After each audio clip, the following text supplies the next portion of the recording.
Hello friend नमस्कार ओडिया देसी kitchen को आपण मानक स्वागत। आज मु आपण मानक सहित ओडिशा प्रसिद्ध मालपुआर रेसिपी शेयर करी। आपण माने जदि एही भली सुपर यमी मालपुआ घरे बनैबा पई चाहुचंती ताले मो वीडियोटी को प्रथम रु शेष पर्यंत भलो भाबे देखि नियंतु। चलंतु डेरी न करी रेसिपी स्टार्ट करि नबा।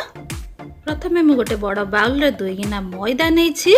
एबे जो बाउल रे मु मैदा मापिकी नेइथिली से बाउल रे गोटे गिना अटा मापिकी नेछि। मैदार क्वांटिटी जेतिकी नेबे अटा तार आधा यूज करिवे। एठी मु 100 ग्राम चीनी नेछि, 2 चम्मच पान मधुरी नेछि।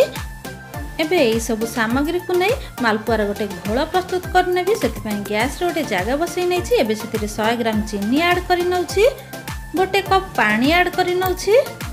एबे ई चीनी को पानी रे भलो भाबे मेल्ट करी सेथिरे गोटे रु 2 चम्मच पान महुरी पकै नउछि। एबे पान महुरी को चीनी सिरा रे भलो भाबे फुटै नउछि। पान महुरी चीनी सिरा रे पकै भलो भाबे फुटैबा द्वारा हम मालपुआ रे गोटे बढ़िया फ्लेवर आसी थाए। एबे देखंतु चीनी सिराटी हमर भलो भाबे फुटी फुटी पूरा बहलिया हो गलानी। हमको मालपुआ पय गोटे तार वाला चीनी सिरा दरकार। सेति पय ए चीनी सिराटी हेछि कि नै चेक करि नबा। मु गोटे थाली नेछि, थाली ऊपर गोटे ड्रॉप चीनी सिरा पकै नउछि। एबे ही चीनी सिरा को आंगुठी रे नै चेक करि नबा चीनी सिराटी हमर केमिति बनिछि। देखि पारुथिबे चीनी सिरा रो हमर गोटे तार आसी जाउछि, ता माने चीनी सिराटी हमर पूरा परफेक्ट बनिछि। एबे जे 2 गिना मैदा नेइथिली सेथिरे गोटे गिना अटा को देई अटा मैदा को भलो भाबे मिक्स करि नेबी। अटा मैदा हमर भलो भाबे मिक्स हो जाइछि। एबे बन्ने की रखिथिबा चीनी सिरा को सेई मैदा अटा रे ऐड करि नउछि। आपण ए प्रोसेस टी पूरा जल्दी जल्दी करिवे। चीनी सिरा जतोले गरम थिबो सेई टाइम रे ए प्रोसेस टी करिवे, नहले चीनी सिरा जदी ठंडा हे जिवो ताले पूरा हार्ड हो जिवो। एबे ई चीनी सिराटी को अटा मैदा रे भलो भाबे मिक्स करि नेबी। चीनी सिराटी अटा मैदा रे भलो भाबे मिसी जाइछि। एबे एई सबुर गोटे पतला घोल प्रस्तुत करनेबी। सेति पई प्रथमे गोटे कप पानी दे ए घोल को प्रस्तुत करूछि। देखंतु ए घोल टिके बहलिया लागुछि, सेति पई आ गोटे कप पानी ऐड करी से घोल को प्रस्तुत करिवि। मन रखंतु आपण एका बेले के सब पानी जमा भी देबेनी, नहले आपण कई घोलटी पूरा अधिक पतला होई जिवो। देखंतु मु एठी 3 गिना अटा और मैदा पई 3 कप पानी यूज करिछि। आपण को मैदा और अटार क्वांटिटी हिसाब रे पानी यूज करिवे। एबे ए सब को भलो भाबे मिक्स करि नेबी, जा द्वारा हमर ए मैदा अटार आ जमा भी लम्स रहिबोनी। मैदा अटाटी पूरा चिकन होई फेंटी हे जिवो। देखंतु हमर ए घोल रे जमा भी लम्स नै, पूरा भलो भाबे मिक्स हे जाइछि। आपण ए घोलर कंसिस्टेंसी पूरा एतिकी पतला रखिबे। याठू अधिक पतला करिवेनी कि आ अधिक बहलिया करिवेनी, ताहले आपण के मालपुआटी पूरा परफेक्ट बनिबो।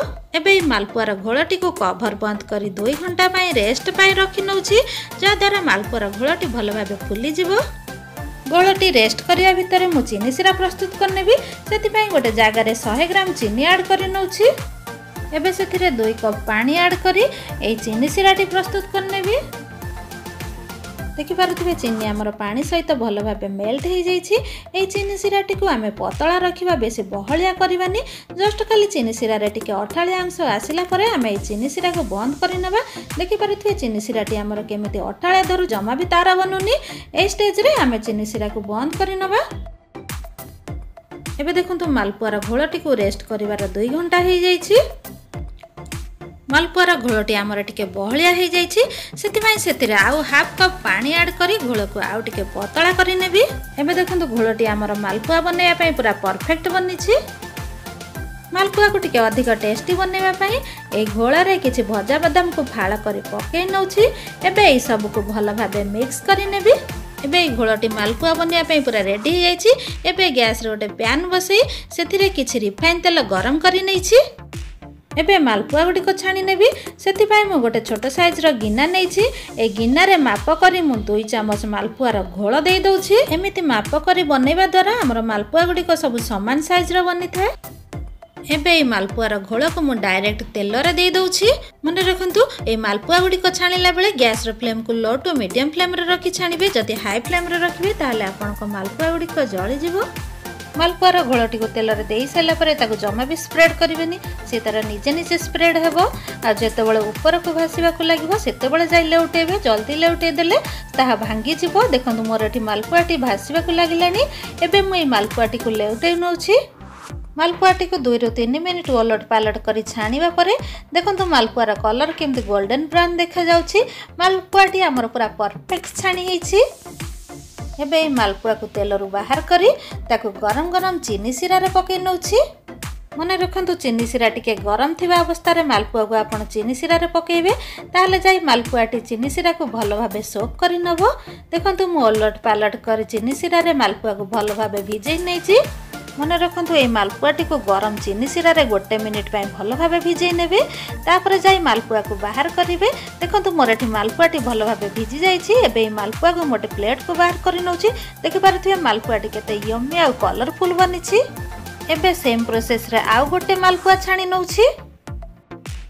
आपण मानको जदि मोर ए मालपुआर रेसिपीटी पसंद आछि ताल मो वीडियो गोटे लाइक शेयर सब्सक्राइब करी पाखरे थिबा बेल आइकन को प्रेस करि नियंतु जा द्वारा मु अपलोड करथिया नुवा नुवा वीडियो रो नोटिफिकेशन आपण पाखरे जल्दी पहुंची पारिबो।